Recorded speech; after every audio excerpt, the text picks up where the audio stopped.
துதியும் ஸ்தோத்திரமும் கனமும் மகிமையும் உண்டாவதாக. கர்த்தருடைய நாளில் உங்கள் யாவரையும் கிறிஸ்து இயேசுவுக்குள்ளாக வாழ்த்தி வரவேற்கிறேன். இன்றைய செய்தியின் தலைப்பு, தேவனுக்கு பயந்திருந்து நீதியை செய்கிறவன் தேவனுக்கு உகந்தவனாக இருக்கிறான் என்று வேதாகத்தில் நாம் பார்க்க முடியும். தேவனுக்கு பயந்திருந்து நீதியை செய்கிறவன் அவருக்கு உகந்தவன் என்று அந்த தலைப்பின் கீழாக நாம் இன்றைக்கு வேதாகமத்தை சற்று நாம் திருப்பிக் கொள்வோமாக. அப்போஸ்தலர் 10ஆம் அதிகாரம்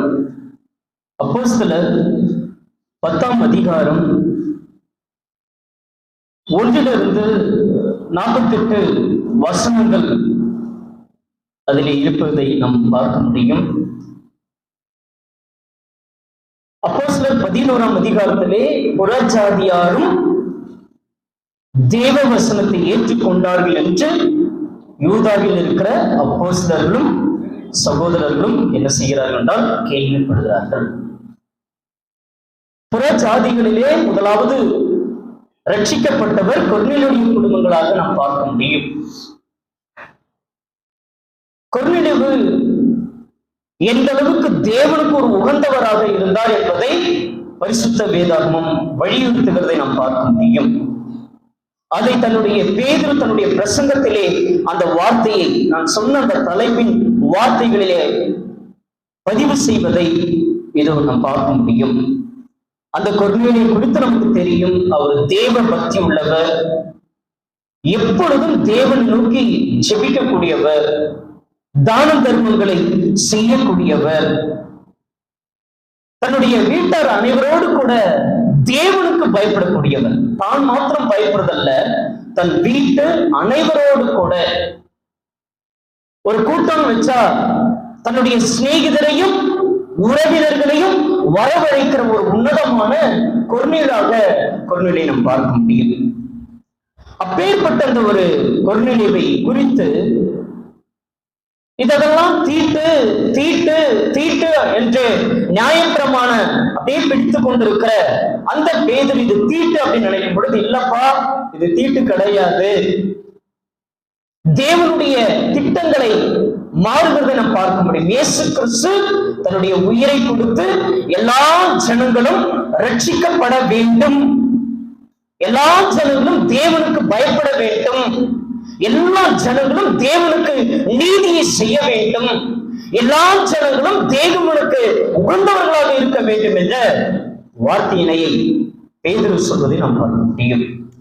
அப்படியாக கொர்நேலியு குடும்பம் ஒரு தேவனுக்கு ஒரு உகந்த உள்ள ஒரு குடும்பமாக, இன்றைக்கு நாமெல்லாம் புறஜாதியாகிய நாம் யாராக இருக்கிறோம் என்றால் கிறிஸ்துவை தரித்திருக்கிறோம், கிறிஸ்தவர்களாக இருக்கிறோம் என்பது சொல்லிக் கொள்வதிலே மிக மிக மகிழ்ச்சிகரமாக இருக்கிறது. அப்போஸ்தலர் 10ஆம் அதிகாரம் அதனுடைய 34ஆம் வசனத்திலிருந்து 38ஆம் வசனம் வரை நாம் இன்றைக்கு தியானம் செய்து பார்க்க போகிறோம். பேதுரு இப்பொழுது பேச தொடங்குகிறார். என்ன பேச தொடங்குகிறார் என்றால், அப்போஸ்தலர் 10ஆம் அதிகாரம் 34வது வசனம், புதிய ஏற்பாடிலே பக்கம் 177வது பக்கம். அப்பொழுது பேதுரு பேச தொடங்கி, தேவன் பட்சபாதம் உள்ளவர் அல்ல, தேவனிடத்தில் பட்சபாதம் இல்லை என்று வேதாகமத்தில் வாசிக்கிறோம். ரோமர் 2ஆம் அதிகாரம் 11வது வசனம். ரோமர் 2ஆம் அதிகாரம் 11வது வசனம். தேவனிடத்தில் பட்சபாதம் இல்லை. பட்சபாதம் இல்லைன்னா என்ன அர்த்தம்? ஒரு கண்ணுல சுண்ணாம்பும் ஒரு கண்ணுல பாலியும் வைச்சிருப்பதல்ல, ஒரு பக்கமாகவே பேசுகிறதாங்கல்ல. இது எங்க குடும்பம், மற்ற குடும்பம்னா எப்படி எனக்கு தெரியாது. இது எங்க சொந்தம், மற்றவங்கள யாருக்கும் தெரியாது. இது என்னுடைய பிள்ளை, மற்ற பிள்ளைங்களை குறித்து எனக்கு தெரியாது. இது என்னுடைய ஜாதி, அந்த ஜாதி பத்தி எனக்கு தெரியாது. இது என்னுடைய வாழ்க்கை, மற்றவங்களுடைய வாழ்க்கை பத்தி தெரியாது. அதனாலதான் தேவனிடத்தில் பட்சபாதம் இல்லை. எல்லா ஜனங்களும் தேவனுக்கு பயந்தால், எல்லா ஜனங்களும் தேவனுக்கு பயந்தால், அவர்கள் நீதி செய்தால் அவர்கள் தேவனுக்கு உகந்தவர்கள். அதனாலதான் பேதுரு சொல்கிறாரு, இதுவரைக்கும் அவர் மனசுல என்ன நினைச்சிட்டு இருந்தாரு? நியாய பிரமாணத்துல அந்த யூத கோத்திரத்தில் இருக்கக்கூடியவங்களுக்கு அவ்வளவு வைராக்கியம் வருது. ஓ, நாங்க மட்டும்தான், மற்ற ஜனங்கள் எல்லாம் அடிமையான ஜனங்கள், அந்த ஜனங்கள் எல்லாம் தேவனுக்கு விரோதமான ஜனங்கள், அந்த ஜனங்கள் எல்லாம் தேவனுக்கு பகையான ஜனங்கள், அவங்களெல்லாம் சத்துருக்கள், அதெல்லாம் தீட்டு, அதெல்லாம் தீண்டாமை, அதெல்லாம் ஒன்றுக்கும் உதவாது. நாங்க எப்பவும் தேவன்கிட்ட இருக்கிறோம், எங்களுக்காகத்தான் அவர் எல்லாமே செய்கிறாரு அப்படின்னு பெருமையா நினைத்து கொண்டிருக்கிற இடத்திலே இப்பொழுது புறஜாதியாரும் தேவ வசனத்தை கேட்டார்கள்.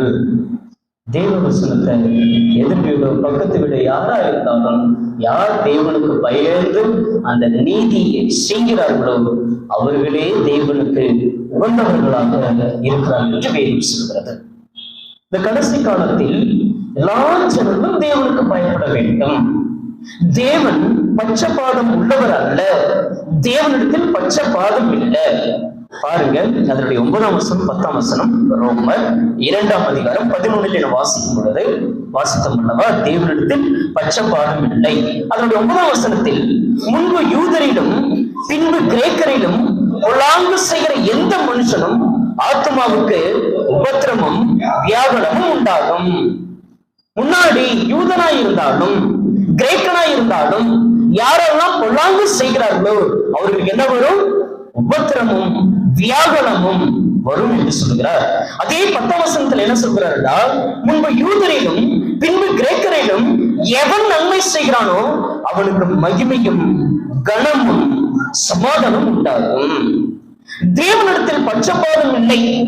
இந்த உலகத்திலே யாரெல்லாம் பொல்லாங்கு செய்கிறார்களோ அவர்களுக்கு உபத்திரம் வருகிறது, அவர்களுக்கு வியாகுலம் வருகிறது. யார் நன்மை செய்கிறார்களோ, யார் நீதி செய்கிறார்களோ அவர்களுக்கு மகிமை வருகிறது, அவர்களுக்கு கனம் வருகிறது, அவர்களுக்கு சமாதானம் வருகிறது என்று வேதாகமத்தில் வாசிக்கிறோம். உபாகமம் 10ஆம் அதிகாரம் 17ஆம் வசனத்தில், அவர் பட்சபாதம் பண்ணுகிறவரும் அல்ல, அவர் பரிதானம் வாங்குகிறவர்கள் அல்ல, லஞ்சமா வாங்கி போட்டுகிறவர் அல்ல, பட்சபாதமா பார்க்கறது இல்லை. யாராய் இருந்தாலும் அவர் நீதியாய் அவர் நியாயம் தீர்க்கக்கூடியவர். வேதாகமத்தில் பார்க்கும் பொழுது கலாத்தியர் 2ஆம் அதிகாரம் அதனுடைய 6வது வசனத்தில், தேவன் மனுஷரிடத்தில் பட்சபாதம் உள்ளவர் அல்லவே என்று நாம் பார்க்கிறோம். மனுஷரிடத்தில், யாரிடத்தில்? தேவன் மனுஷரிடத்தில் அவர் என்ன செய்யல? மனுஷனா யாரு? எல்லாரும் வெள்ளையா இருக்கிறவங்க, கருப்பா இருக்கிறவங்க, உயரமா இருக்கிறவங்க, குட்டையா இருக்கிறவங்க, படிச்சவங்க, படிக்காதவங்க, யாரா இருந்தாலும் அவர் பட்சபாதம் பார்க்கறதல்ல. நம்ம பார்க்கணும் இல்லையா? ஒரு பிள்ளை நல்லா சம்பாதிக்குது, ஒரு பிள்ளை ஒன்னும் சம்பாதிக்கலன்னா என்ன பண்ணுவோம்? இப்ப சம்பாதிக்கிற பிள்ளை என்ன செய்வோம்? கொஞ்சம் கனப்படுத்தி உயர்த்தி பார்க்கிறோம் இல்லையா? எத்தனையோ விஷயங்களை பார்க்கிறோம். ஒண்ணுமே இல்லாம ஊதாரித்தனமா சுத்திட்டு இருக்கிற பிள்ளை நம்ம என்ன செய்வோம்? ஆனால் தேவன் அப்படிப்பட்டவர் அல்ல. நீங்க பொல்லாங்கு செய்யாதீங்க, நீதி செய்யுங்க என்று சொல்றதை நம்ம பார்க்க முடியும். யாக்கோபு 3ஆம் அதிகாரம் 17ஆம் வசனத்தில், யாக்கோபு 3ஆம் அதிகாரம் 17வது வசனம், யாக்கோபு 3ஆம் அதிகாரம் 17வது வசனம், பரத்திலிருந்து வருகிற ஞானமும்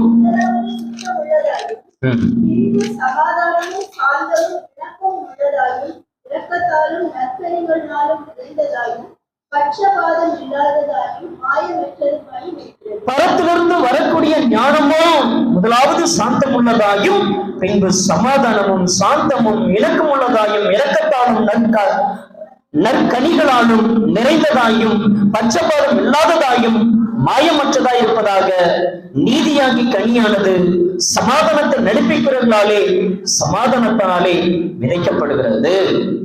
பட்சபாதம் இல்லாமல் அவனுடைய கிரியைகளுக்கு தக்கதாக என்ன செய்கிறார் என்றால் இதோ அவர் நன்மை செய்யக்கூடியவராக இருக்கிறார் என்று வேதாகமானது சொல்லுகிறது. 1 தீமோத்தேயு 5ஆம் அதிகாரம் 21ஆம் வசனத்தில் 1 தீமோத்தேயு 5ஆம் அதிகாரம் 21வது வசனம், நீ பட்சபாதத்தோடு ஒன்றும் செய்யாமல் விசாரிக்கும் முன்னும் நிர்ணயம் பண்ணாமலும் இவைகளை காத்து நடக்கும்படி தேவனுக்கும் கர்த்தராகிய இயேசு கிறிஸ்துவுக்கும் தெரிந்து கொள்ளப்பட்ட தூதருக்கு முன்பதாக உறுதியாய் கட்டளையிடுகிறேன். நீ பட்சபாதத்தோடு எதை செய்தால், நீ ஏதாவது ஒரு வார்த்தை பேசுறியா, நீ ஏதாவது ஒரு வார்த்தை செய்யறியா, நீ எந்த ஒரு காரியமா இருந்தாலும் ஒரு பக்கம் மட்டும் பார்க்காத, பட்சபாதமா இருக்காத.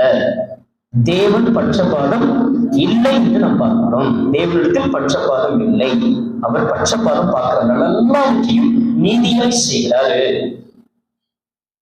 அவங்க யாரா இருந்தாலும் நாம் பட்சபாதத்தை என்ன செய்யக்கூடாது என்றால் ஒன்றும் செய்யாது. கிறிஸ்தவர்கள் ஒன்றும் செய்யாமல் விசாரிக்கிறதுக்கு முன்பதாகவே தீர்ப்பு கொடுத்துடக்கூடாது.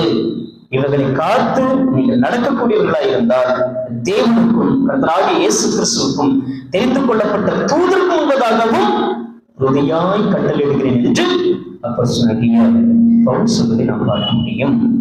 1 பேதுரு 1ஆம் அதிகாரம் 17ஆம் வசனத்தில் அவர் பட்சபாதத்தை குறித்து இன்னும் சொல்லும் பொழுது என்ன சொல்கிறார் என்றால் 1 பேதுரு 1ஆம் அதிகாரம் 17வது வசனத்தில், அன்றையும் பட்சபாதம் இல்லாமல் அவனவனுடைய கிரியின்படி நியாயந்திருக்கிறவரை நீங்கள் பிதாவாக தொழுது கொண்டு வருகிறபடியாலே இங்க பரதேசிகளாய் சஞ்சரிக்கும் அளவும் பயத்துடனே நடந்து கொள்ளுங்கள். பேதுரு சொல்கிறார். பேதுருடைய அந்த பிரசங்கத்தை ஆரம்பிக்கிறார்.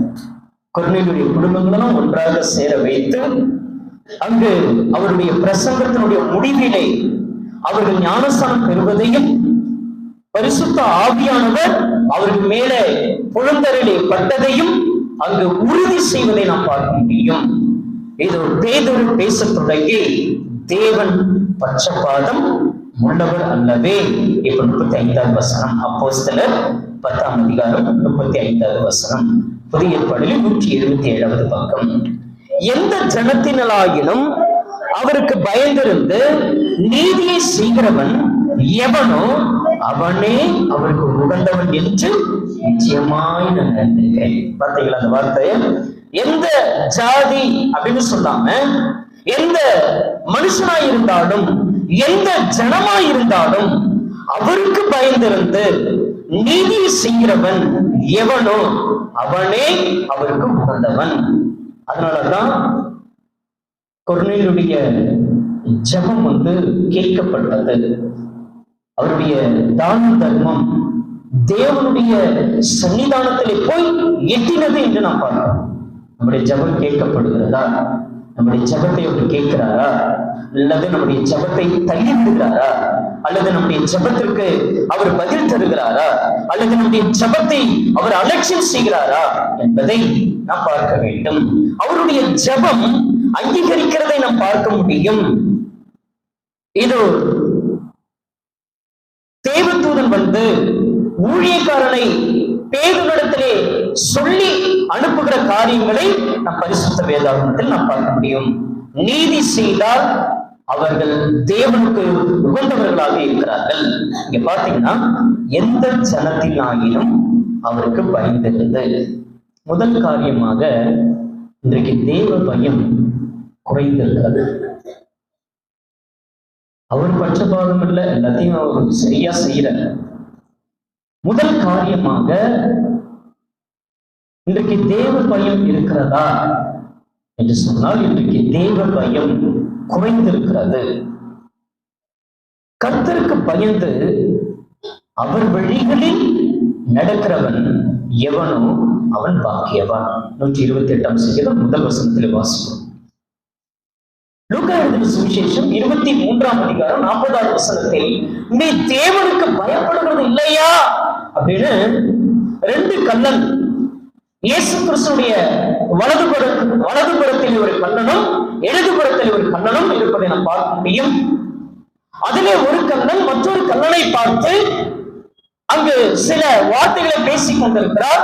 லூக்கா எழுதின சுவிசேஷம் 23ஆம் அதிகாரம் 40வது வசனம். எல்லாருமே எடுத்துக்கொள்ளுங்கள். லூக்கா எழுதின சுவிசேஷம் 23ஆம் அதிகாரம் 40வது வசனம். மற்றவன் அவனை நோக்கி, நீ இதுக்கு, இந்த ஆக்கணைக்கு, இந்த தண்டனைக்கு நீ சரியானவன் தான். ஏனா வாசிங்க, நீ தேவனுக்கு பயப்படுகிறது இல்லையா? நாமோ நியாயப்படி என்ன செய்யப்பட்டிருக்கிறோம்?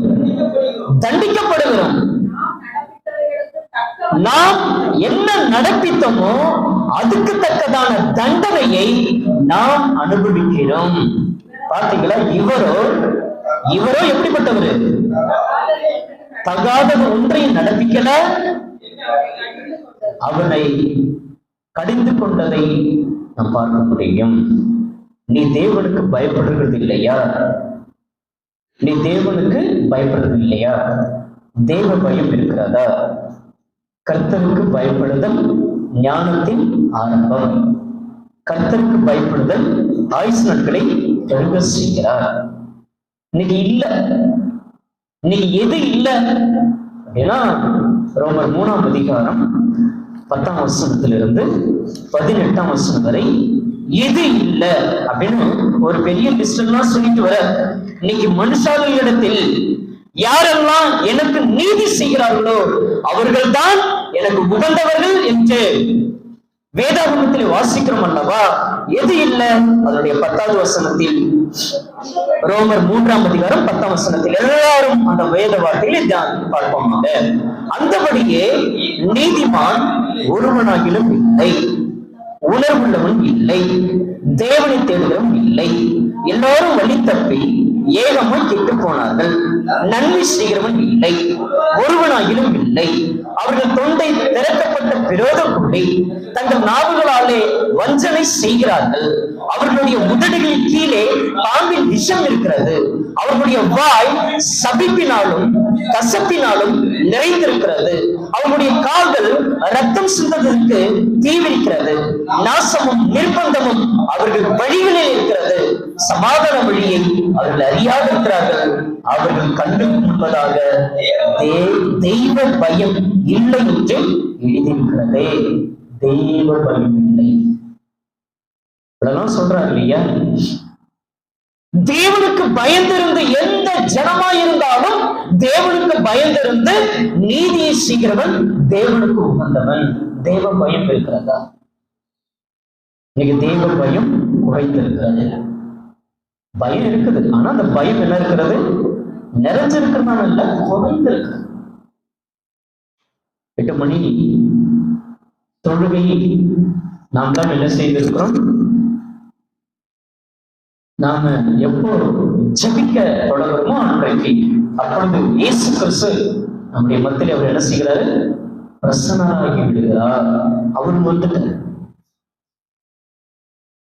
ஒரு முதலமைச்சர் அப்பாயின்மெண்ட் கொடுத்திருந்தால், ஒரு எம்எல்ஏ, ஒரு எம்பி, ஒரு வார்டு மெம்பர், ஒரு ஊர்ல இருக்கிற தலைவர், ஒரு தாலுகா ஆபீஸ்ல இருக்கிறவங்க, ஒரு ரெவென்யூ டிபார்ட்மெண்ட், ஒரு அரசியல் சார்ந்த காரியங்கள் பார்ப்போம் இல்லையா? அதெல்லாம் வரலன்னா என்ன ஆகும்? ஒரு மீட்டிங் வைக்கிறோம், ஆன்லைன் மீட்டிங் இல்லையா? வேலை செய்யறவங்களாம் நிறைய பேர் ஆன்லைன்ல வேலை செய்யணும். அதுல மீட்டிங் அட்டன் பண்ணல, போகல, என்ன நடக்கும்? தேவன் பயம் குறைத்திருக்கிறது. தேவ பயம் பல பேர் இன்றைக்கு என்ன நாள்? ஓய்வு நாளா? கர்த்தருடைய நாளா? இது கர்த்தருடைய நாள். யோவான் சொல்கிறார், நான் கர்த்தருடைய நாளில் ஆவிக்குள்ளானே. ஓய்வு நாள் என்று சொன்னால் அது நியாயப்பிரமாணம். வாரத்தின் முதல் நாள் இது கர்த்தருடைய நாள். இயேசு கிறிஸ்து உயிரோடு கூட இருந்த நாள். ஆராதனையிலே ஜெபம் ஆரம்பிப்பதிலிருந்து ஜெபம் முடிவதிலிருந்து அதனுடைய முழுமையும் தேவனுடைய கட்டுப்பாடில் இருக்கிறது. நாம் அவருடைய கட்டுப்பாடிலே கடந்து வர வேண்டும். அவருடைய கட்டளைக்கு முழுமையாக கீழ்ப்படிய வேண்டும். நீதி செய்கிறவன் தான் எனக்கு உகந்தவன். பாடல் இருக்கியா? அது ஆராதனையிலே ஒரு பங்கு. பாடல். ஜெபம் அது ஆராதனையிலே ஒரு பங்கு.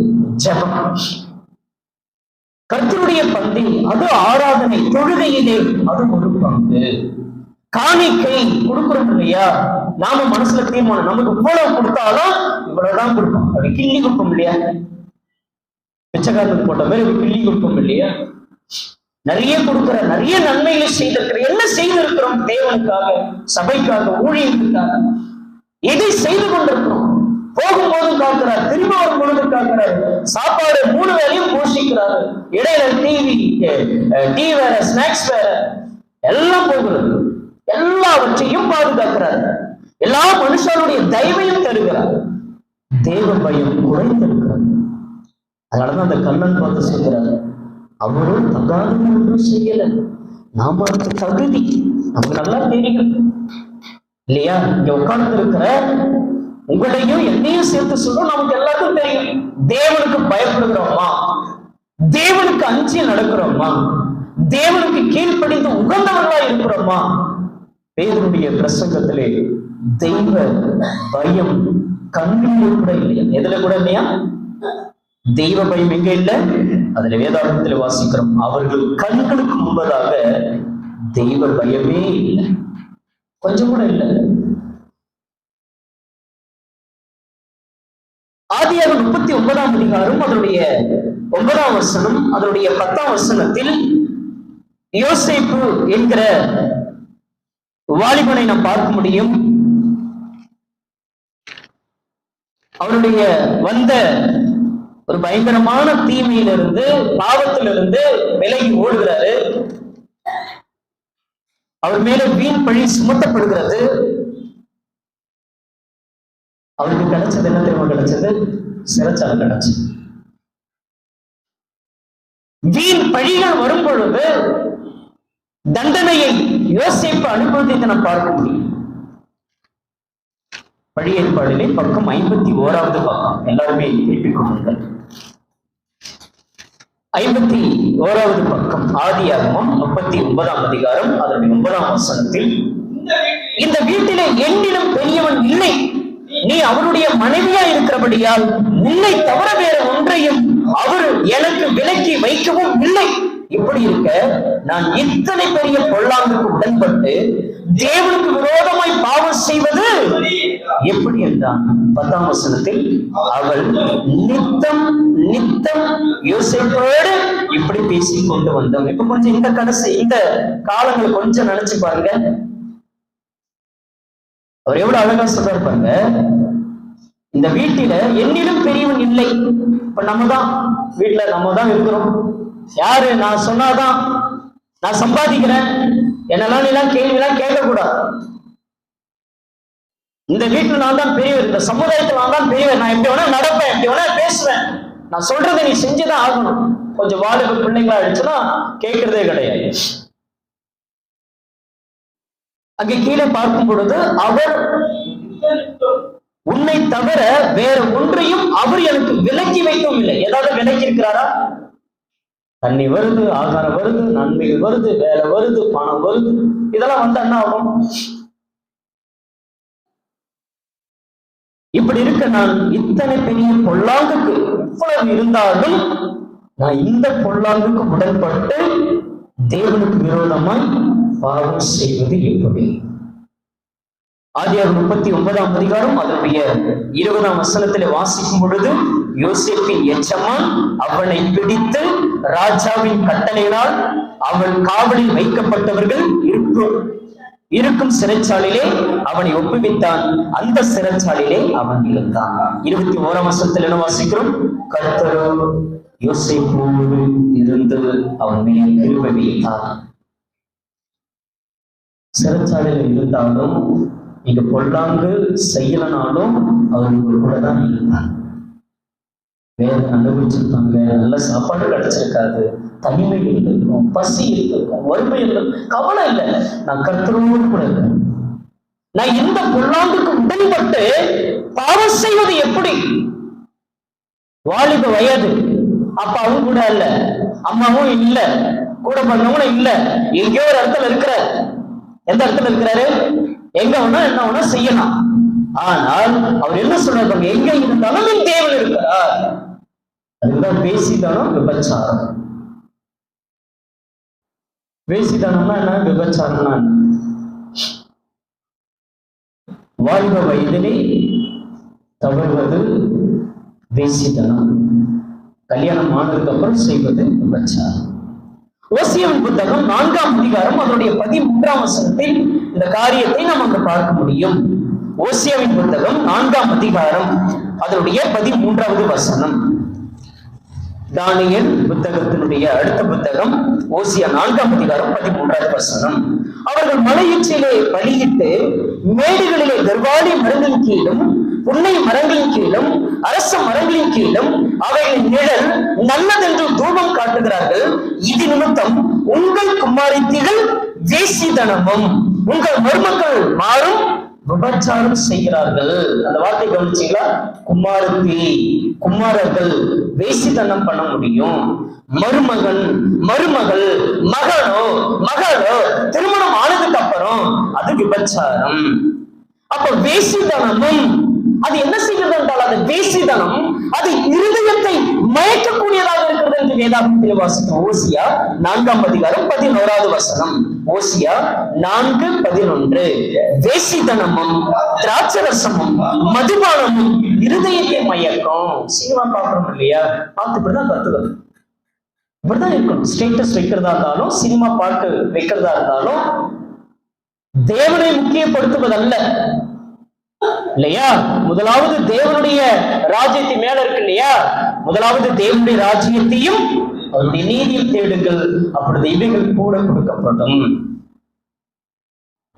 அப்போ மயக்கிறது, எதை மயக்கிறது? வேசித்தனம் மயக்கிறது.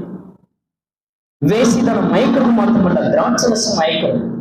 மதுபானமும் இருதயத்தை மயக்கக்கூடியதாக இருக்கிறது. ஓசியாவின் புத்தகம் 5ஆம் அதிகாரம் 4ஆம் வசனத்திலே சொல்லும் பொழுது, அவர்கள் தங்கள் தேவனிடத்திற்கு திரும்புவதற்கு தங்கள் கிரியைகளை சீர்திருத்த மாட்டார்கள். வேசித்தன ஆவி அவர்கள் உள்ளுக்குள்ளாக இருக்கிறது. கர்த்தரை அவர்கள் அறியார்கள். எதை அறியார்கள்? கர்த்தரை அறியார்கள். என்ன ஆகி இருக்கிறது? வாலிப பிள்ளைகளுக்குள்ள நடிகர்கள், நடிகைகள் இதை போல இருக்கணும். 13 வயசுல 14 வயசுல டீனேஜ் வந்துட்டா ஒவ்வொரு வருஷம் ஒவ்வொரு மாறிட்டே இருக்கு. இந்த வருஷம் ஒண்ணு, பள்ளிக்கூடத்துல படிக்கும் போது ஒண்ணு, காலேஜ் படிக்கும் போது ஒண்ணு, வேலைக்கு போகும்போது ஒண்ணு, அப்படின்ற வேசித்தனங்கள் நிரம்பி போயிருக்கிறது, மயக்கிறது. தேவன் வாலிபனுடைய வாலிப பருவத்தில் யாரு சிருஷ்டிகரை. ஒரு வாலிபனுக்கு உதாரணமே திமோத்தி தான். உன் இளமை குறித்தும் ஒருவனும் உன்னை அசட்டை பண்ணாதபடி. காதலுக்கு எதிரான புத்தகம் கர்த்தருடைய வேதம். ஏன்னா திருமணம் தான் தேவனுக்கு. ஒரு அப்பா அம்மா பார்த்து என்ன பண்ணுங்க? திருமணம் செய்ய. அது தேவனுக்கு மகிமையாக இருக்கும். வேசித்தனம்னா என்னது? திருமணத்திற்கு நாடி அது மயக்கும். அது அந்த வேசித்தன ஆவி இருக்காது. ரோமர் 13ஆம் அதிகாரம் 13ஆம் வசனத்தில் என்ன சொல்கிறார் என்றால், ரோமர் 13ஆம் அதிகாரம் 13வது வசனம்,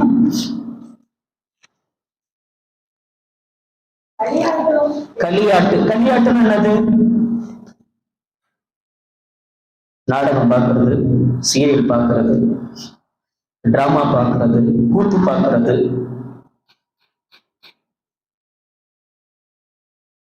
அதுக்கு பேர் களியாட்டு என்று பார்க்க முடியும். களியாட்டும் வாசிய வெறியும். வெறி என்று சொன்னால் மதுபானம், வேசித்தனமும் காம விகாரமும் வாக்குவாதமும் பொறாமையும் உள்ளவர்களால் நடவாமல் பகலிலே நடக்கிறவர்களை போல சீராய் நடக்கணும். தேவன் பட்சபாதம் உள்ளவர் அல்ல. எந்த ஜனமாயிருந்தாலும் தேவனுக்கு பயந்திருந்து நீதி செய்கிறவன் தேவனுக்கு உகந்தவன். தேவனுக்கு பயப்பட வேண்டும். 1 கொரிந்தியர் 6ஆம் அதிகாரம் 18ஆம் வசனத்தில் வாசிக்கிறோம், சீராய் நடந்து கொள் என்று சொல்கிறார். வேசித்தனங்கள் இருக்கிறது, நீ சீராய் நடந்து கொள்ளு. சீர்கெட்டவர்களா இல்லாமல் சீராய் நடக்க வேண்டும். 1 கொரிந்தியர் 6ஆம் அதிகாரம் 18வது வசனத்தில் வேசித்தனத்திற்கு நீங்கள் என்ன செய்ய வேண்டும் என்றால் விலகி ஓட வேண்டும். வேசித்தனத்திற்கு விலகி ஓடுங்கள். மனுஷன் செய்கிற எந்த பாவமும் சரீரத்திற்கு புறம்பே இருக்கும். வேசித்தனம் செய்கிறவனோ தன்னுடைய சுய சரீரத்திற்கு விரோதமாய் பாவம் செய்கிறான். ஏன் வாலிபர் பிள்ளைங்க தேவ பயம் குறைந்திருக்கிறது. எத்தனை இடத்துல போலீஸ் ஸ்டேஷன், எத்தனை இடத்துல கோர்ட்டுக்கு போகுது, எத்தனை இடத்துல திருட்டுத்தனம் பண்ணுது, எத்தனை இடத்துல கொலை செய்கிறார்கள், எத்தனை இடத்துல நம்ம பார்க்கிறோம் பாலியல்கள் துன்பத்தில் நாம் எவ்வளவு பார்க்கிறோம். இன்றைக்கு குழந்தையாய் இருந்தாலும் வாலிபர்களாய் இருந்தாலும் வயோதிகளாய் இருந்தாலும் பாலியல் சீண்டல்கள் எவ்வளவாய் பார்க்கிறோம். காரணம் வேசித்தனமாகவே இன்டர்நெட்ல ஃபுல்லா பெருகி போயிருக்கிறது. பார்த்து பார்த்து பார்த்து நான் செத்துடுறேன், நீ மட்டும்தான் இல்லையா, கையில கீழ்ச்சிக்கிறது, கழுத்துல கீழ்ச்சிக்கிறது, போய் தூக்கு மாட்டிக்கிறது, விஷம் குடிச்சுக்கிறது. தேவனுக்கு எவ்வளவு அருவருப்பான செயல்கள். தேவனுக்கு உகந்தவர்களாய் இருப்பார்கள் என்றால் நிச்சயமாய் இந்த பரிசுத்த வேதம் நீங்க வச்சிருக்கிற பரிசுத்தகத்துல பாத்தீங்கன்னா எனக்கு தெரியாது. ஆனால் என்னுடைய கர்த்தர், நீங்க ஆராதிக்கிற கர்த்தர் உங்களுக்கு என்ன சொல்லி கொடுத்தாரு? நாம் ஆராதிக்கிற நம்முடைய கர்த்தர் பரிசுத்த வேதாகமத்தில் இப்படிதான் சொல்லி இருக்கிறார். இப்படிதான் இருக்கும். வேசித்தனமும் விபச்சாரமும். எபேசியர் 5ஆம் அதிகாரம் 3ஆம் வசனத்தில் என்ன சொல்கிறார் என்றால், இது உங்களுக்குள் இது சொல்லவே கூடாது, சொல்லப்படக்கூடாது என்று எழுதப்பட்டிருக்கிறது. வாசித்த பாருங்கள், எபேசியர் 5ஆம் அதிகாரம் அதனுடைய 3வது வசனம். மேலும் பரிசுத்தவான்களுக்கு ஏற்றபடி வேசித்தனமும் மற்ற எந்த அசுத்தமும் பொருளாசையாகிய இவைகளின் பெயர் முதலாய் உங்களுக்குள்ளே சொல்லப்படக்கூடாது. இது முதலாய் இதுல நான் என்ன சொல்லணும், இது சொல்லப்படக்கூடாது என்று பரிசுத்த ஆவியானவர் நமக்கு சொல்லி இருக்கிறார். காலையில எழுந்து ஜெபம் பண்ணீங்களா? பைபிள் படிச்சீங்களா? தேவனை மகிமைப்படுத்தினீங்களா என்பதை நாம் ஒவ்வொருவரும் தீர்மானம் பண்ணிக்கொள்வோம். 1 கொரிந்தியர் 7ஆம் அதிகாரம் 2வது வசனத்தில் ஒரு திருமணத்திற்கு முன்பதாக வேசித்தனம் வரக்கூடும் என்று பரிசுத்த ஆவியானவர் அப்போஸ்தலனாகிய பவுல் மூலமாக சொல்லியிருக்கிறார். 1 கொரிந்தியர் 7ஆம் அதிகாரம் 2வது வசனத்தில், ஆதிலும் வேசித்தனம் இராதபடிக்கு அவன் தன்னுடைய சொந்த மனைவியும் அவள் தன் சொந்த புருஷனையும் பாத்தீங்களா? அதுக்கப்புறம் விபச்சாரமா மாறும். எல்லாருமே நீங்களும் நானும் அந்த ஸ்டேஜை தாண்டி தான் வரும். சிம்சன் தன்னுடைய வாலிப பருவத்தில் லவ் பண்ணார். கடைசியில பார்த்தா அவனுடைய நண்பர் கூட்டிட்டு போயிட்டார் இல்லையா? தேவன் என்ன பிரதிஷ்டை பண்ணிருக்கிறார், தேவன் என்ன ஒப்பு கொடுத்திருக்கிறார், தேவன் உங்களை கொண்டு என்ன தீர்மானத்தை வைத்திருக்கிறார், நீங்கள் என்ன செய்து கொண்டிருக்கிறீர்கள்? நீங்களும் நானும் என்ன, எந்த சமுதாயத்தில் இருக்கிறோம், எந்த வாழ்க்கையை நாம் வாழ்ந்து கொண்டிருக்கிறோம், எப்படிப்பட்டதான பாதைகளை நாம் போய் கொண்டிருக்கிறோம்? தேவன் பட்சபாதம் உள்ளவர் அல்ல. தேவனிடத்தில் பட்சபாதம் இல்லை. யாரா இருந்தாலும் அவர் ஆசீர்வதிக்கிறார். பொல்லாங்கு செய்தால் உபத்திரம் வருகிறது, வியாகுலம் வருகிறது. நன்மை செய்தால் மகிமை வருகிறது, கனம் வருகிறது, சமாதானம் வருகிறது. தேவ பயம் இல்லை. கட்டளையாக நியாயப்பிரமாணத்திலே கொடுக்கும் பொழுது விபச்சாரம் செய்யாதிருப்பாயாக, ஒருவனும் பிறனுடைய மனைவியோடு விபச்சாரம் செய்யக்கூடாது. 1 கொரிந்தியர் 6ஆம் அதிகாரம் 13வது வசனத்தில் 1 கொரிந்தியர் 6:13 சொல்கிறார். 1 கொரிந்தியர் 6:13 வயிற்றுக்கு போஜனமும் போஜனத்துக்கு வயிறும் இருக்கும், ஆனாலும் தேவன் இதையும் அதையும் அழிய பண்ணுவார். சரீரமோ வேசித்தனத்திற்கல்ல, கர்த்தருக்கே உரியது. கர்த்தர் சரீரத்திற்கு நினைக்கிறார். எதை நினைக்கிறோம் வாலிப பிள்ளைங்க? எங்க போயிட்டு இருக்குது பாதை? மனசுல பலவிதமான கற்பனை, பலவிதமான எண்ணங்கள், பலவிதமான சிந்தனைகள். தேவ பயம் இல்லை. இன்றைக்கு தேவ பயம் குறைந்திருக்கிறது. அவருடைய கண்களுக்கு முன்பதாக நீதியும் இல்லை, உணர்வும் இல்லை. வாயால சபிக்கிறாங்க, வாயால என்ன செய்யறாங்க? அவருடைய வாயிலே துதித்தலும் அல்ல, அவருடைய வாயிலே சபித்தல் இருக்கிறது, உணர்வு இல்லை என்று சொல்கிறார். அவருடைய கண்களுக்கு முன்பதாக தெய்வ பயம் இல்லை என்று பரிசுத்த வேதாகமம் சொல்கிறார். வசனத்தெல்லாம் கேட்டார்.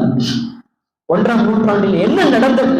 1ஆம் நூற்றாண்டிலே அந்த புறஜாதிகளும் ரட்சிக்கப்பட்ட பிற்பாடு, யூதர்களும் கிறிஸ்தவர்களால் மாறின பிற்பாடு, கிரேக்கர்களும் கிறிஸ்தவர்களால் மாறின பிற்பாடு, யூதாவிலும் எஸ்ரேலிலும் சமாரியிலும் நீங்கள் எனக்கு சாட்சியாக இருப்பீர்கள் என்று சொன்னாரே. பூமியினுடைய கடைசி பருந்த வரைக்கும் எப்படி இருக்கிறோம் பூமியிலே? அப்போஸ்தலர் 2ஆம் அதிகாரம் 43வது வசனத்தில் எல்லாருக்கும் என்ன உண்டாயிற்று என்றால் பயம் உண்டாயிற்று. பயம் இருக்குது, பயம் இல்லையே, கொஞ்சம் கூட இல்லையே.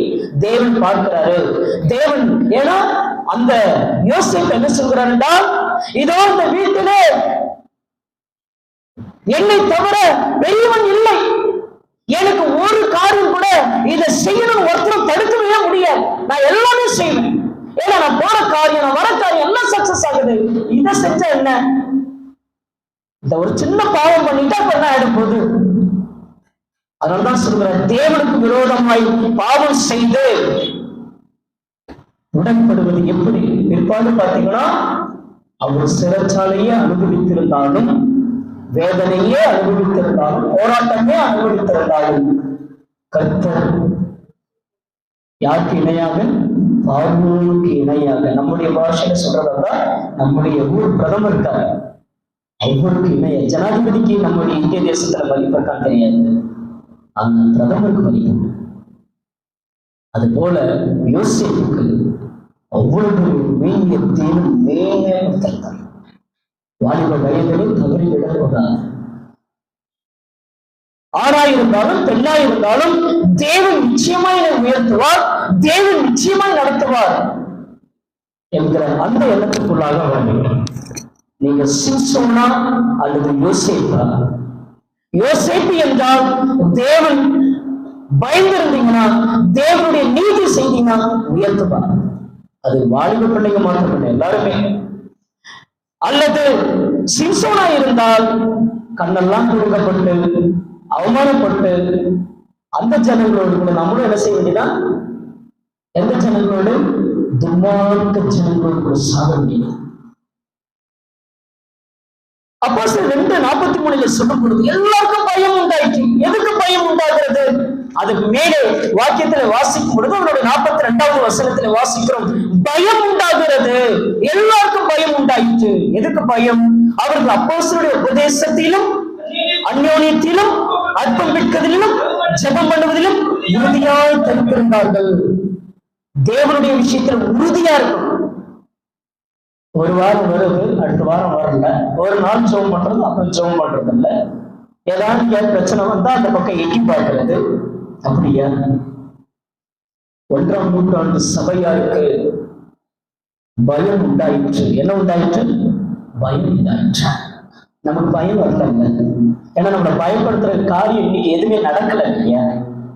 நம்மளை யாரும் அடிக்கல, நம்ம செய்கிற எல்லா காரியமும் மறைவா இருக்கிறது, அந்தரங்கமா இருக்குது, ரகசியமாக இருக்கிறது. அதனால பயம் இல்லை. அந்த பயம் இப்பொழுது அதிகமாக இருக்குதானா? இல்லை, அது குறைஞ்சிருக்கு. அப்போஸ்தலர் 5ஆம் அதிகாரம் 11ஆம் வசனத்தில் ஒரு கணவனும் ஒரு மனைவியும் பரிசுத்த ஆவிக்கு என்ன செய்தார் என்றால் வஞ்சித்து வைக்கிறத நம்ம பார்க்க முடியும். ஏமாற்றுகிற பரிசுத்த ஆவியானவரை ஏமாற்றுகிற ஒரு கணவன் மனைவி. நீங்க எத்தனை பேர் பரிசுத்த ஆவியானவரை ஏமாற்றி கொண்டிருக்கிறோம்? எத்தனை பேர் தேவ ஆவியானவரை ஏமாற்றி கொண்டிருக்கிறோம்? தேவனுடைய வசனங்களை நாம் எத்தனை தரங்கள் ஏமாற்றி கொண்டிருக்கிறோம்? 2 பேரு ஒப்பந்தம் பண்றாங்க, தீர்மானம் பண்றாங்க. நம்ம எடுத்தோம் இல்லையா? 2024ஆம் வருஷத்துல ஜனவரி மாசம் தீர்மானம் எடுத்துக்க முடியாது. இனிமே உண்மையா இருப்பேன், ஒழுக்கமா இருப்பேன், தேவனுடைய ஊழியத்திலே முன் உதாரணமா இருப்பேன் அப்படின்னு தீர்மானத்துல இன்னைக்கு மாசம் ஆயிடுச்சு இல்லையா? 2வது மாசம் 4ஆம் தேதி வந்துருச்சு. இவங்க எடுத்த தீர்மானம் என்ன பண்ணாங்க? 2வது வசனத்திலே தன் மனைவி அறிய ஒரு கிரயத்தின் ஒரு பங்கை வஞ்சித்து வைத்து ஏமாத்தாங்க. எல்லாத்திலையும் ஏமாத்துது. குடும்பத்தையும் ஏமாத்துறது, சமுதாயத்தையும் ஏமாத்துறது, தேவனையும் ஏமாத்துறது, எல்லாத்தையும் ஏமாற்றி என்ன நடக்கிறது? 3ஆம் வசனத்தில் அந்த ஏமாத்திக்கிட்டே வந்தா, அப்பாவையும் ஏமாத்துறோம், அம்மாவையும் ஏமாத்துறோம், எல்லாத்தையும் ஏமாத்திக்கிட்டே வரோம் அப்படின்னா கீழே இப்ப என்ன பண்றாரு? 3ஆம் வசனத்தில் பேதுரு அவனை நோக்கி, அடிமையாவே நிலத்தின் கிரயத்தில் ஒரு பங்கை வஞ்சித்து வைத்து ஏமாற்றுகிற நீங்களா இருந்தாலும் நானா இருந்தாலும் பரிசுத்த ஆவியினிடத்தில் பொய் சொல்லும்படி சாத்தான் உன்னுடைய இருதயத்தை நிரப்புகிறது என்ன? அதை விற்கும் முன் அது உன்னுடையதா இருக்கவில்லையோ? அதை விற்று பின்பு இதனுடைய கிரையம் உன்னுடைய வசத்தில் இருக்கவில்லையோ? நீ உன்னுடைய இருதயத்தில் இப்படிப்பட்ட எண்ணம் கொண்டது என்ன? நீ மனுஷனிடத்தில் அல்ல தேவனிடத்திலே போய் சொன்னாய் என்றான். உடனே என்ன நடந்தது? 5ஆம் வசனம், அனினியா இந்த வார்த்தைகளை கேட்கவே விழுந்து ஜீவனை விட்டான். இன்னும் ஒன்றும் நடக்கல, நீ உயிர் விடுகிற சம்பளம் நடக்கல இல்லையா? அதனாலதான் பயம் என்ன இல்ல, அதனாலதான் தேவ பயம் இல்லை. ஏன்னா இது கிருபையின் காலம் என்பதை உணராமல் இருந்து கொண்டிருக்கிறோம். ஆனா அதே கிருபைய போக்கடிச்சுன்னு சொன்னா ரொம்ப மோசமா இருக்கும். அப்போஸ்தலர் 9ஆம் அதிகாரம் 31ஆம் வசனம். அப்போஸ்தலர் 9ஆம் அதிகாரம் 31ஆம் வசனத்தில், அப்பொழுது யூதேயா, கலிலேயா, சமேரியா நாடுகள் எங்கும் சபைகள் சமாதானம் பெற்று பக்தி விருத்தி அடைந்து கர்த்தருக்கு பயப்படுகிற பயத்தோடு பரிசுத்த ஆவியின் ஆறுதலோடு நடந்து பெருகின. கர்த்தருக்கு பயப்படுகிற பயத்தோடு கூட பெருக வேண்டும்.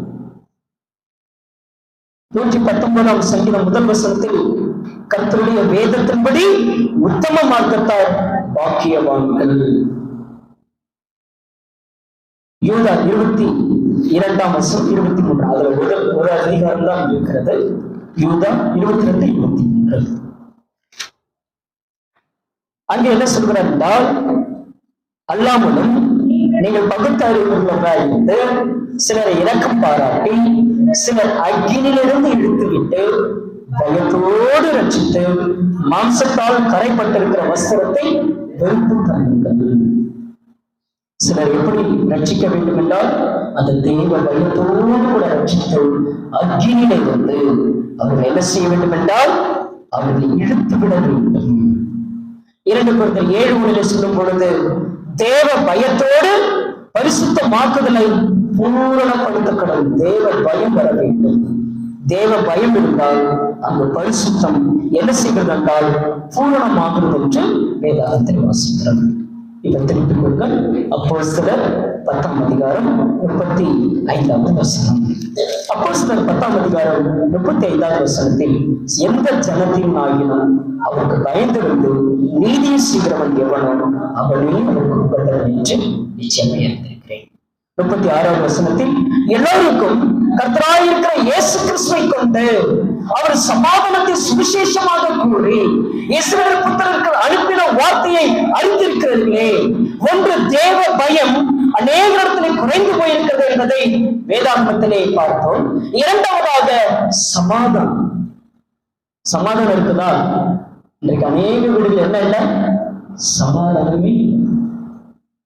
கணவன் மனைவிக்குள் சமாதானம் இல்லை, பெற்றோர்கள் பிள்ளைகளுக்குள் சமாதானம் இல்லை.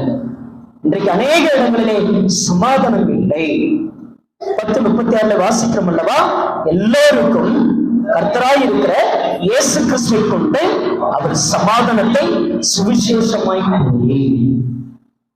அப்போ லூக்கா எழுதின சுவிசேஷம் 2:14 இயேசு பிறந்த பொழுது என்ன உண்டானது என்றால் பூமியிலே சமாதானம் உண்டாவதாக. ஒரு வீட்டுக்குள்ளாக பிரவேசித்தால் நீங்கள் சொல்ல வேண்டியது என்ன? லூக்கா எழுதின சுவிசேஷம் 10ஆம் அதிகாரம் 5ஆம் வசனத்தில் வாசிக்கும் பொழுது ஒரு வீட்டுக்குள்ளாக போகும் பொழுது என்ன சொல்லுங்கள் என்றால் சமாதானம் என்று சொல்லுங்கள். ஒரு வீட்டிலே பிரவேசிக்கிற பொழுது இந்த வீட்டுக்கு சமாதானம் உண்டாகுவது என்று முதலாவது சொல்லுங்கள். சமாதானம் சொல்லுங்கள். போன ஸ்தோத்திரம் சொல்லுங்க இல்லையா, சமாதானம். சமாதானம் சமாதானமும் இல்லை, சந்தோஷமும் இல்லை, தேவ பயமும் இல்லை. எப்படி தேவனுக்கு உகந்தவர்களா இருக்க முடியும்? தேவ பயம் கொஞ்சம் கூட துளி அளவும் இல்லாமல் இருக்கிறது. அந்த அழகாக பேருடைய பிரசங்கத்திலே அழகாக சொல்லுகிறார், சமாதானம் உண்டாவதாக என்று ஒரு வீட்டிலே போனால் சொல்லுங்கள். ரோமர் 5:1 சொல்லும் பொழுது இந்த சமாதானம் யார் மூலமாய் உண்டாகிறது என்றால் இயேசு கிறிஸ்துவின் மூலமாய் உண்டாகிறது. காரணம் அவருடைய பெயர் சமாதான பிரபு என்று நாம் பார்க்கிறோம், சமாதான காரணர் என்று பார்க்கிறோம். நம்முடைய பிதாவாகிய தேவன் சமாதானத்தின் தேவனாக இருக்கிறார் என்று பார்க்கிறோம். அப்பேற்பட்ட பிள்ளைகளாகிய நாம் நம்முடைய வாழ்க்கையிலே சமாதானம் என்பது இல்லை. ரோமர் 5:1 இவ்விதமாக நாம் விசுவாசத்தினாலே நீதிமான்களாக்கப்பட்டிருக்கிறபடியா நம்முடைய கர்த்தராகிய இயேசு கிறிஸ்துவின் மூலமாய் தேவனிடத்தில் என்ன பெற்றிருக்கிறோம் என்றால் சமாதானம் பெற்றிருக்கிறோம். இயேசு என்ன சொல்கிறார் என்றால் யோவானுக்கு எழுதின சுவிசேஷம் 14:27 சொல்லும் பொழுது என் சமாதானத்தையே நான் என்ன செய்கிறேன் உங்களுக்கு, என் சமாதானம். பக்கத்து வீட்டு சமாதானமோ, பெரிய பெரிய பாஸ்டர் போப்போ ஃபாதரோ அவங்களுடைய சமாதானமோ, குடும்ப தலைவருடைய சமாதானமோ அல்ல, தலைவருடைய சமாதானம் அல்ல. யாருடைய சமாதானம்?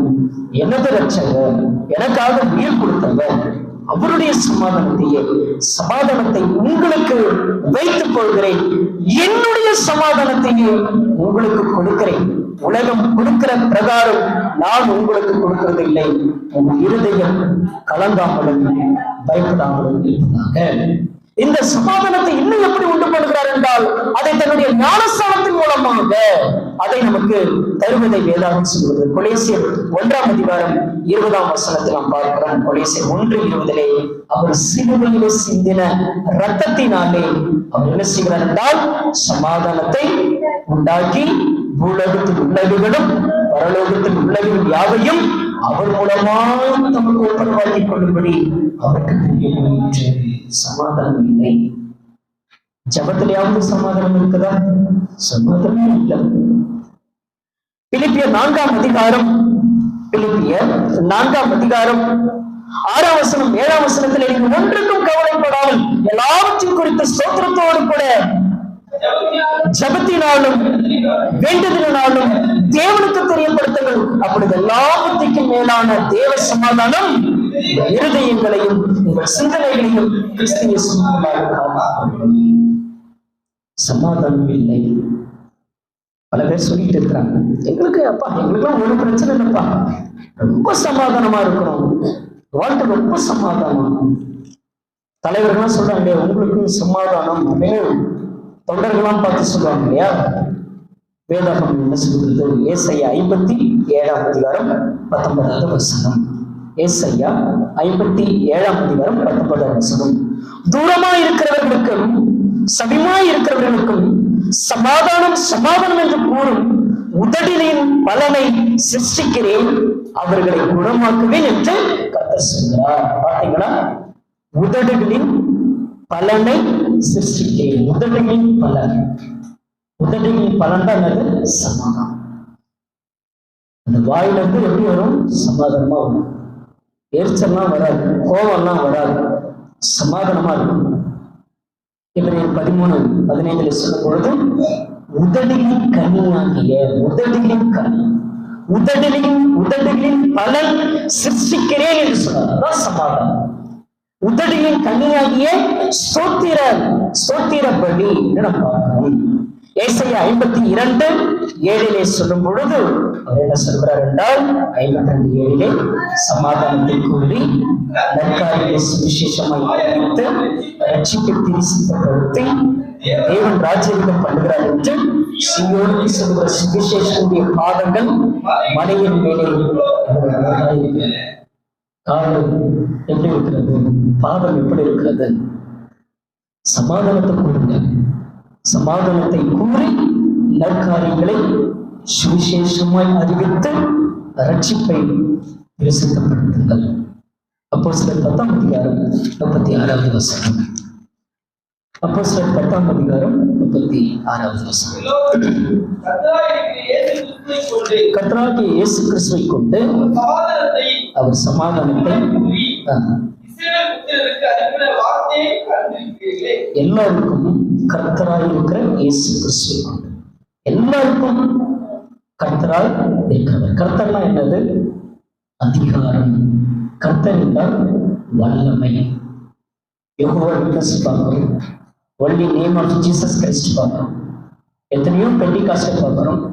சில இடத்துல பரிசுத்த ஆவியானவர் மட்டும்தான், சில இடத்துல இயேசு கிறிஸ்து மட்டும்தான், சில இடத்துல தேவன் மட்டும்தான். பிதாவை பரிசுத்த அலங்காரத்துடனே தொழுது கொள்ளுங்கள். பிதாவை தொழுது கொள்வதற்கு கர்த்தராகிய இயேசு கிறிஸ்து நமக்கு மிக மிக மிக முக்கியம் உள்ளவராக இருக்கிறார். பேதுரு பேச தொடங்கி, தேவன் பட்சபாதம் உள்ளவர் அல்ல, எந்த ஜனத்தினாலும் அவருக்கு பயந்திருந்து நீதி செய்யும் எவனும் அவனே அவருக்கு உகந்தவன் என்று நிச்சயமாய் அறிந்திருக்கிறேன். எல்லோரும் கர்த்தராகிய இயேசு கிறிஸ்துவை கொண்டு சமாதானத்தை சுவிசேஷமாய் கூறி இஸ்ரவேல் புத்திரருக்கு அனுப்பின வார்த்தையை அறிந்திருக்கிறேன். எல்லாருக்கும் கர்த்தராய் இருக்கிறவர் இயேசு கிறிஸ்து நம்மை ஆளுகிறவர். அவர்தான் நம்முடைய ஆளுநர், அவர்தான் என்னுடைய ராஜா, அவர்தான் என்னுடைய மனவாளர், அவர்தான் என்னுடைய ஆத்மீக புருஷன். அதை நம்ம உணரும். அவர்தான் என்னுடைய சகோதரர். இதெல்லாம் கர்த்தராகிய இயேசு கிறிஸ்து நமக்கு தந்திருக்கிறார். 1 கொரிந்தியர் 6:19 சொல்லும் பொழுது கடைசியாக இந்த வார்த்தையை சொல்லி ஜெபம் செய்வோம். 1 கொரிந்தியர் 6:19 உங்கள் சரீரமானது நீங்கள் தேவனாலே பெற்றும் உங்களில் தங்கியிருக்கிற பரிசுத்த ஆவியுடைய ஆழமாய் இருக்கிறீர்கள், நீங்கள் உங்களுடையவர்கள் அல்லவென்று அறிவீர்களா? நீங்களாம் யாருடையவர்கள் அல்ல. நீங்களும் நானும் நம்முடைய சொந்த மாமிசப்படி நடக்கணும், மாமிச இச்சையின்படி நடக்கணும், சொந்த பேச்ச பேசணும், சொந்த சாப்பாட்டை சாப்பிடணும், இப்படிதான் வாழ்க்கையை வாழணும் இல்ல. நீங்க பெற்றிருக்கிற சரீரம் தேவனுடையது, உங்களுக்குள் தங்கியிருக்கிற பரிசுத்த ஆவி என்று நாம் பார்க்கிறோம். நீங்கள் தான் தேவனுடைய ஆலயமாயிருக்கிறீர்கள். நீங்கள் உங்களுடையவர்கள் அல்ல என்று நீங்கள் அறியலாம். என் வீடு, என் குடும்பம், என் பிள்ளைங்க என்னுடையது, இதெல்லாம் எது சொல்லிக் கொடுக்கும் என்றால் உலகம் சொல்லிக் கொடுக்கும். ஒரு விஷயம் சொல்றேன், அரசியல் கட்சிக்கு போனீங்கன்னா அப்படியே படிப்படியா என் கட்சி, என் மக்கள், எந்து எந்து அப்படின்னு எந்து தாங்க. அது கட்சியா இருந்தாலும் ஆட்சியா இருந்தாலும், வேலைக்கு போறதா நான் இந்த வேலையிலிருந்து என்ன பண்ணுவேன், இந்த வேலையிலிருந்து என்ன பண்ணுவேன். ஆனால் ஆவிக்குரிய ஒரு ஆத்மீக நீதி, தேவனுடைய ஜனம், தேவனுடைய பிள்ளை சொல்லுவேன், அது மட்டும்தான். நான் இந்த இடத்துல எப்படி இருக்கணும், இந்த இடத்துல நம்ம எல்லாருமே பொதுவானது. இந்த படியிலிருந்து அந்த இது மேல் அப்படிலாம் இல்லாம இதுல இருந்து இங்க ஒரு சீட்டு கிடையாது, இங்க இருந்து அந்த சீட்டெல்லாம் கிடைக்காது. இங்க எல்லாரும் நம்ம யாராக இருக்கணும் என்றால் சமமானவர்களாக இருக்கணும். இவங்க கீழானவங்க, இவங்க மேலானவங்க என்பதை வேதாவும் சொல்லல. நாம் எல்லாருமே யாருடையவர்கள் என்றால் தேவனுடையவர்கள். நாம் எல்லாருமே யாருடையவர்கள்? தேவனுடையவர்கள். சரிங்களா? படிப்புகள் பார்த்தீங்கன்னா எதை படிச்சிருக்கிறோம், அந்த படிப்பு இந்த படிப்பு, இது சின்ன படிப்பு, இது பெரிய படிப்பு, இது சின்ன வேலை, இது பெரிய வேலை, இது சின்ன காரியங்கள், இது சின்ன உத்தியோகம். ஆனா தேவனுடைய விஷயம் அல்ல. தேவனுடைய விஷயம் மாத்திரம்தான் நம்ம எல்லாரும் சமமாக பார்க்காது. அங்க எந்த கட்சியும் இல்லை, எந்த வேலையும் இல்லை, எந்த காரியங்களும் இல்லை, ஏற்ற தாழ்வுகள் அல்ல. தேவனுக்கு பயந்திருக்கும் நாம் யாரும் எடுத்து நிற்கமாக.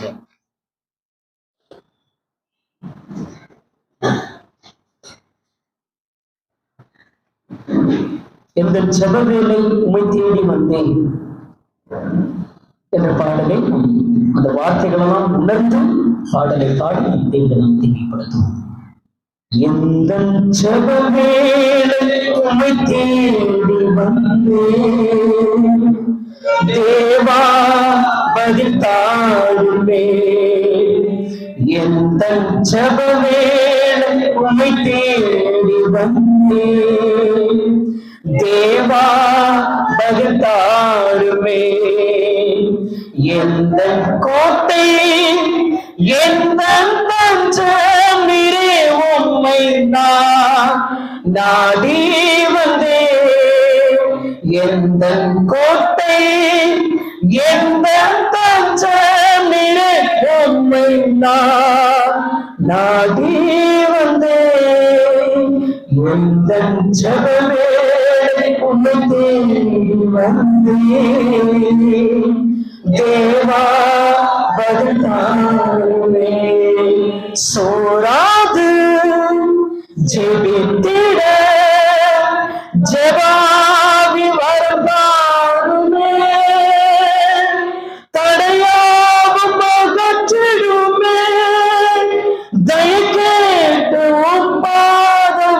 வந்தே சோராது ஜெபித்திட ஜபாவி வரும் பாருமே தடையாவும் அகற்றிடுமே தயக்கேட்டு உன் பாதம் வந்தே எந்த ஜபவேளை உம்மை தேடி வந்தேன் தேவா பதில் தாருமே எந்த கோட்டை எந்த தஞ்சமிரே உம்மை நான் நாடி வந்தேன் எந்த கோட்டை எந்த தஞ்சமிரே உம்மை நான் நாடி வந்தேன் எந்த ஜபவேளை உம்மை தேடி